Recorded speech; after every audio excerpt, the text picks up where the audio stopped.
Hi, I'm Jeff, and welcome to A Million Movies. So the 2018 TCM Classic Film Festival ended last night, and I'm on my way back home right now.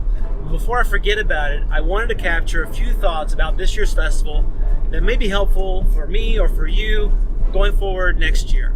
Alright, so stick around. I'll be right back.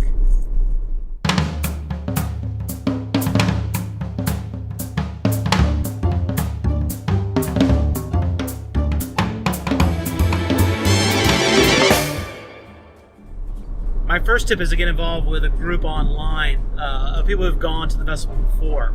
A great one is on Facebook. It's called the Going to the TCM Film Festival, and that group really helped me. They give you great advice, they answer questions, they're just really helpful. Plus, the group hosted a pre-event party this year that was at the Roosevelt Hotel, and it was a great chance to meet other attendees and make some friends before you get into the festival proper. The next thing you're going to do is determine what kind of pass you want to buy. Now this year I went with a classic pass, which got me into all the films from Thursday through Sunday, with the exception of the opening night red carpet film. It also got me into the Club TCM events in the Roosevelt Hotel. Now if you're really interested in connecting with other attendees, and particularly with hearing from guest speakers, the classic pass or the higher level passes is a good way to go. The higher levels actually get you into that red carpet, or can get you into priority access for to the movies later on that week. However, next year I think I'm going to go with the Palace Pass, which is the cheapest pass. It only gets you to the films from Friday through Sunday, so not the movies on Thursday night. And it doesn't get you into Club TCM, and I'm okay with that, because for me the event is about going to the films. And if I wanted to go see the Thursday night films, I could do standby and pay an extra $10 per film to go see those, which would be cheaper still than getting the classic pass. So it depends on what you're looking for. If you want to see the movies and that's all you care about, the Palace is a good option. If you want to hear from the guest speakers, and if you want to connect with other attendees, look at the classic or above. Now, once you've bought your pass, you've got to figure out which films you're going to want to go see. Now, TCM will put out a schedule, at least an early draft of the schedule, a couple of weeks before the film festival starts. It'll give you a chance to do some research on those movies. There were several films in this year's festival that I'd never even heard of. So I researched them all, and then I ranked them by which ones I really wanted to see, ones I'd be maybe interested in, and ones I did not want to see at all.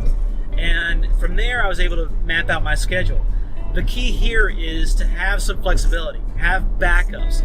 If you can't get into a particular film, you're going to want to have another film that you can go to as a backup. Knock on wood, I got into every movie that I wanted to go see this time. But there are times when the theaters will fill up, so you just want to have a plan to go to another one if that happens to you. Alright, so the other thing you've got to do when you're choosing your film is, one of the considerations is, do you want to see it on Nitrate? So at the Egyptian, especially the night films, they will often show a Nitrate version of the movie. This year there were a couple. There was Leave Her to Heaven, which is a color Nitrate, and Spellbound, which was a black and white Nitrate. There are people who absolutely love Nitrate. And they go to those movies just to see how different the film looks when it's projected from that film stock. I will be honest, I saw Spellbound and Leave Her to Heaven, and I was not blown away by it. I don't have a sophisticated eye for that kind of thing.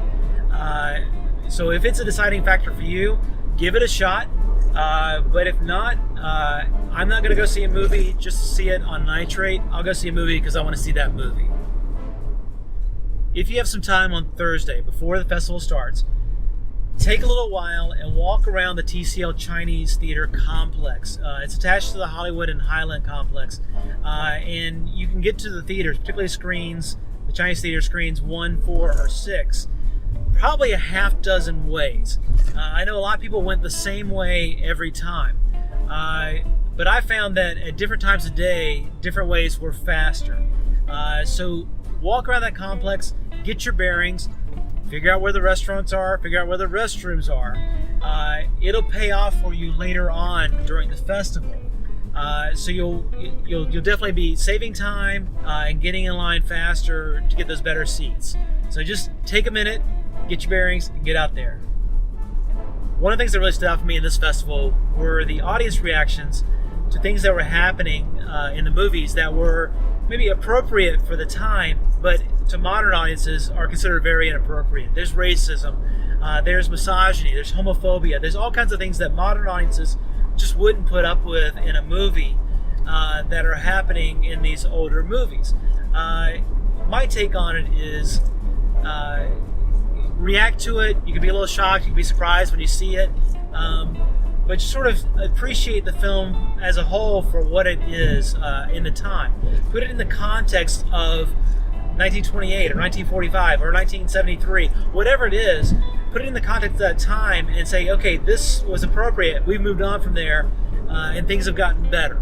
So that's sort of my take on this. Likewise, I did find people who were actually upset by the audience reactions to things that have become funnier over time. I'll give you an example, especially in serious movies. So the example I have is a good example of that. Is I went to go see Leave Her to Heaven, the 1945 Gene Tierney movie. And people love this movie. And they were very sort of possessive of it. But there are things that happen in that movie. It's not a funny movie at all. But there are things that happen in that movie to modern audiences make people laugh.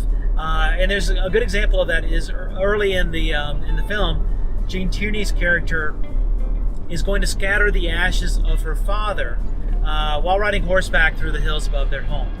And as she's scattering the ashes, she's scattering them to the left, to the right. She's scattering them over herself. And it just seemed a little odd to the audience. And some people laughed, myself included, when she scattered her father's ashes all over herself.